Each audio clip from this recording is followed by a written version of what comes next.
Judge Garland, on May 11th, Tony Fauci testified that his agency, quote, has not ever and does not now fund gain-of-function research in the Wuhan Institute of Virology.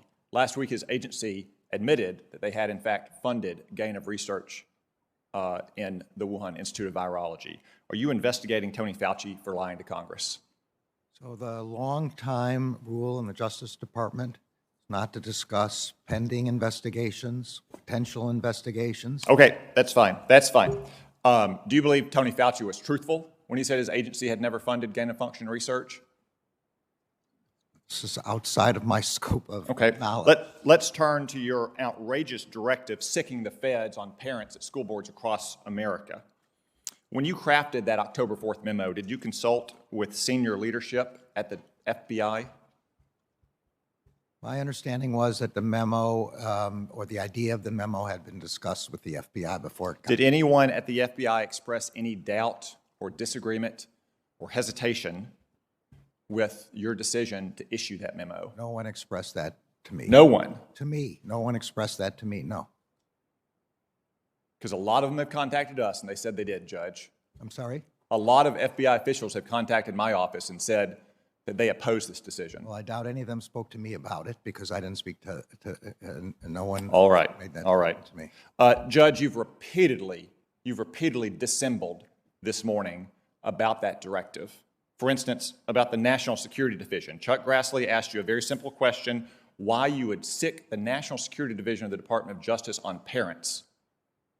John Cornyn asked you the same thing. You said it wasn't in your October 4th memorandum, it was in another office's memorandum. It was another office's memorandum, Judge. It was in a press release from your office, right here in front of me, October 4th, 2021, for immediate release. You're going to create a task force that includes the National Security Division. What on earth does the National Security Division have to do with parents who are expressing disagreements at school boards?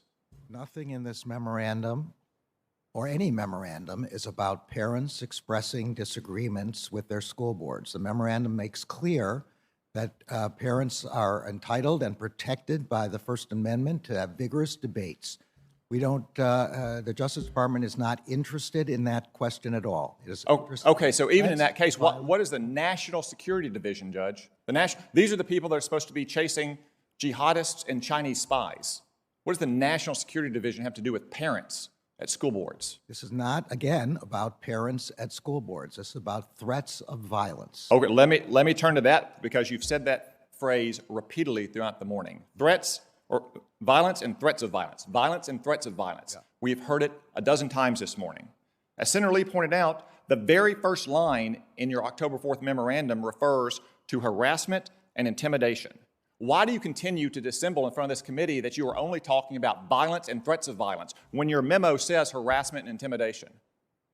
Senator, I said in my testimony that it involved other kinds of criminal conduct, and I explained to Senator Lee that the statutory definitions of those terms and the constitutional definitions of those terms involve threats of violence. Okay, let's look at one of those statutes you cited, Section 223. Yeah. That statute covers the use of not just telephones but telecommunications devices to annoy someone. So are you going to sick your U.S. attorneys and the FBI on a parents group if they post on Facebook something that annoys a school board member, Judge? The answer to that is no, and the provision that I was particularly drawing to his attention was 2261A, which was to engage in... I wasn't talking about 2261A. I know you mentioned that. You also mentioned 223. That's what I mentioned. Yeah, but the only Judge, you also told Senator Klobuchar that this memorandum was about meetings and coordination. Yeah. Meetings and coordination. Yeah. Well, I have in my hand right here that I'll submit to the record a letter from one of your U.S. attorneys to all of the county attorneys, to the Attorney General, to all sheriffs, to the School Board Association of his state, in which he talks about federal investigation and prosecution. It's not about meetings, it's not about coordination, it's about federal investigation and prosecution. Did you direct your U.S. attorneys to issue such a letter? I did not. I have not seen that letter. It's got 3 pages. It's got 3 pages of spreadsheet about all the federal crimes that a parent could be charged with, to include the ones you cited. Did Maine Justice make this spreadsheet, Judge? I don't have any idea. My memorandum speaks specifically about setting up meetings, and I'll just read it again, convene meetings. Judge, we've all read your memorandum. We've also then you know heard you what dissemble about your memorandum. I have, and the record now shows, one of your U.S. attorneys sending out a letter about federal prosecution investigation and list in detail the federal statutes for which you could be prosecuted. Judge, you've talked a lot about intimidation and harassment. Have you issued a memorandum like your October 4th memorandum about the Black Lives Matter riots from last summer? You're talking about the summer of 2020? In the summer of 2020, there A were lot of crimes committed. People haven't been there were a charged lot for those of crimes yet. prosecutions, and they were under the previous administration. Okay, Judge, what They had about a lot of this? prosecutions. It is no doubt, even though parents at school boards aren't within federal jurisdiction, there's no doubt that federal officials are. You keep saying senators. Have you started an investigation into the harassment of Senator Kyrsten Sinema in a bathroom? Because she won't go along with the Democratic Party's big tax and spend agenda? That is a sitting United States senator being harassed in a bathroom. I don't know whether the senator has referred the matter to the Justice Department or not.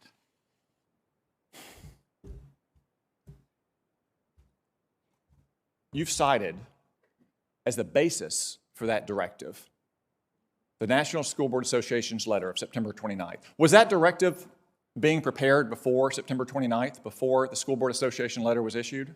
I don't believe so. Certainly, I didn't have any idea. So it was only prepared okay, I think that answers the I question. already answered that So question you before. keep citing the school board letter and news reports. right. One of the news reports cited in that letter, which you presumably mean, is from Loudoun County, Virginia. No, that's Scott- not. That is not what I was talking about. Well, you keep citing news reports, and that's the most prominent news report that anyone in America has seen. That refers to Scott Smith, whose 15-year-old daughter was raped.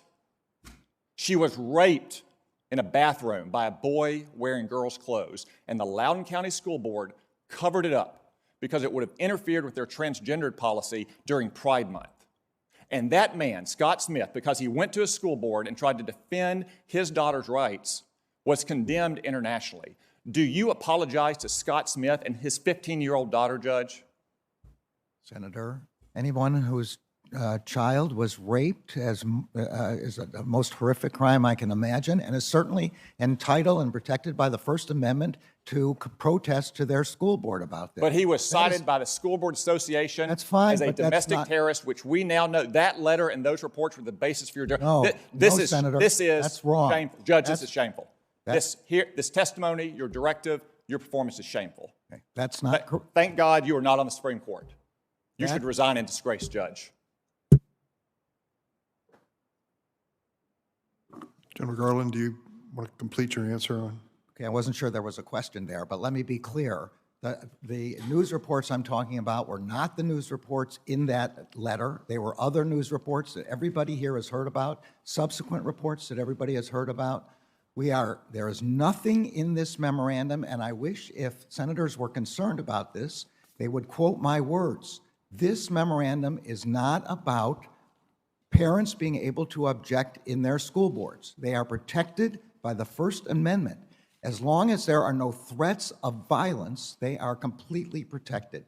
So parents can object to their school boards about curriculum, about the treatment of their children, about school policies. All of that is 100% protected by the First Amendment, and there is nothing in this memorandum contrary to that. We are only trying to prevent violence against school officials.